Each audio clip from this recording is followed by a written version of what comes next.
Hello all, welcome to our channel. ఈరోజు మన కిచెన్లో మీకు నేను ఎంతో టేస్టీగా ఉండే సాంబార్ని నా స్టైల్లో ఎలా చేసుకోవాలో చూపించబోతున్నానండి. టేస్ట్ చాలా చాలా బాగుంటుంది. ఒకసారి ఈ విధంగా తప్పకుండా ట్రై చేసి చూడండి. ఇక లేట్ చేయకుండా ఈ టేస్టీ సాంబార్ని ఎలా చేసుకోవాలో చూసేద్దాం. ముందుగా అయితే మనకి కావాల్సినన్ని కందిపప్పు తీసేసుకొని వీటిని 2-3 టైమ్స్ నీట్గా వాష్ చేసేసుకొని కుక్కర్లోకి వేసేసుకోవాలి.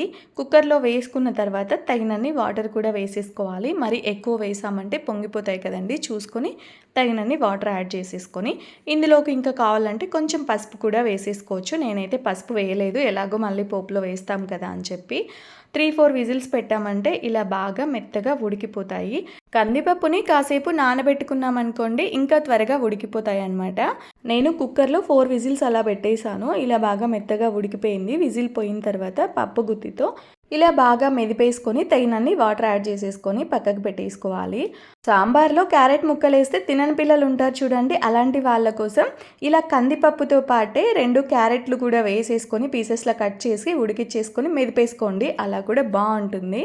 తర్వాత చింతపండును కూడా నానబెట్టి పెట్టేసుకోవాలి. తగినంత చింతపండు తీసేసుకుని నీట్గా వాష్ చేసి నానబెట్టుకోవాలి.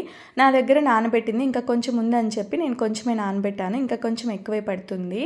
తర్వాత కూరగాయలన్నీ కట్ చేసి పెట్టేసుకోవాలి. నేను ఇక్కడ ఉల్లిపాయలు సాంబార్ కాబట్టి కొంచెం పెద్దగా కట్ చేశాను. తర్వాత పచ్చిమిర్చి చీలికలు, 4 వెల్లుల్లి రెవ్వలు, మునక్కాయలు, దొండకాయలు, బీన్స్, క్యారెట్ తీసేసుకున్నాను. ఇంకా మీ దగ్గర గుమ్మడికాయ ముక్కలు, సొరకాయ ముక్కలు ఇలాంటి వెజిటబుల్స్ ఉంటే హ్యాపీగా వేసేసుకోవచ్చు. నేను నా దగ్గర ఉన్న వెజిటబుల్స్ అయితే తీసేసుకొని కట్ చేసి పెట్టుకున్నాను. ఆ తర్వాత స్టవ్ వెలిగించేసి మనం ఎందులో అయితే సాంబార్ చేయాలి అనుకుంటామో అది తీసేసుకొని అందులోకి తగినంత ఆయిల్ వేసేసుకొని ఆయిల్ హీట్ అయ్యాక కొంచెం జీలకర్ర, కొన్ని ఆవాలు వేసేసుకోవాలి. అలాగే కొంచెం మినప్పప్పు, కొంచెం శనగపప్పు కూడా వేసేసుకోండి. ఇవన్నీ వేసిన తర్వాత ఇందులోకి మనం ముందుగా కట్ చేసి పెట్టేసుకున్నాం కదండి, అవన్నీ వేసేసుకోవాలి. చిన్నవి ఉంటాయి కదండి సాంబార్ ఉల్లిపాయలు, అవి ఉంటే అవి వేసేసుకోండి. నా దగ్గర అవి లేవు కాబట్టి నేను నార్మల్ ఉల్లిపాయలు వేసేసాను, కొంచెం పెద్దగా కట్ చేసేసి.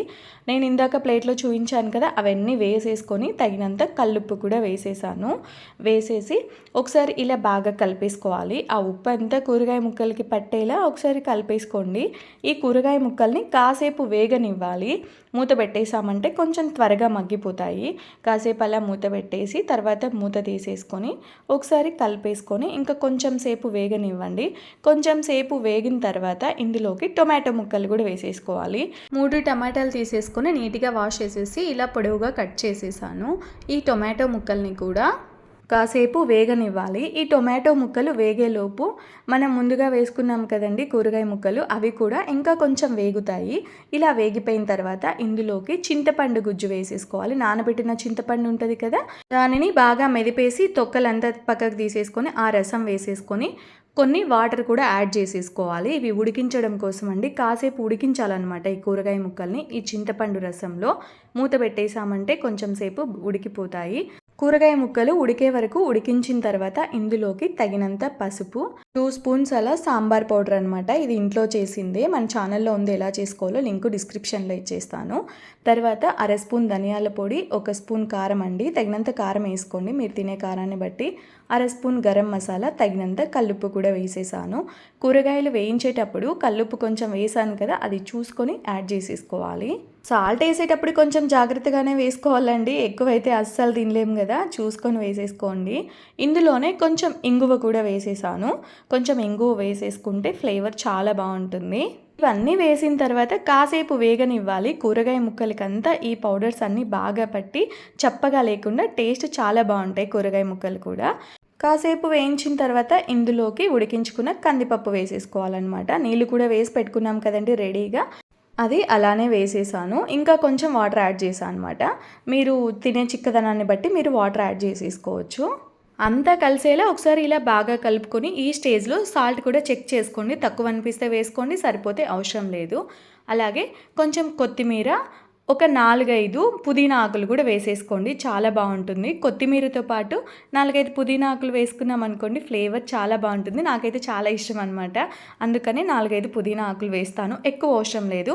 తర్వాత మూత పెట్టేసుకున్నామంటే కాసేపటికి మంచిగా ఉడుకుతుంది. మూత పెట్టేసి హై ఫ్లేమ్లో పెట్టేసామనుకోండి మొత్తం పొంగిపోతుంది. పొంగుకొచ్చే వరకు పెట్టేసి తర్వాత మూత తీసేసుకోవాలి. కాసేపు మరగనిచ్చి స్టవ్ ఆఫ్ చేసేసామంటే సాంబార్ రెడీ అయిపోతుందండి. చాలా చాలా బాగుంటుంది. ఈ సాంబార్ ఒక రైస్లోకే కాదు కదండి, దోశలోకి బాగుంటుంది, ఇడ్లీలోకి బాగుంటుంది, అలాగే రాగి సంగట్లో కూడా చాలా బాగుంటుంది. ఒకసారి ఈ స్టైల్లో సాంబార్ని ట్రై చేసి చూడండి. అలాగే ఇలాంటి మరికొన్ని రెసిపీస్ కోసం మన ఛానల్ని తప్పకుండా సబ్స్క్రైబ్ కూడా చేసుకోండి.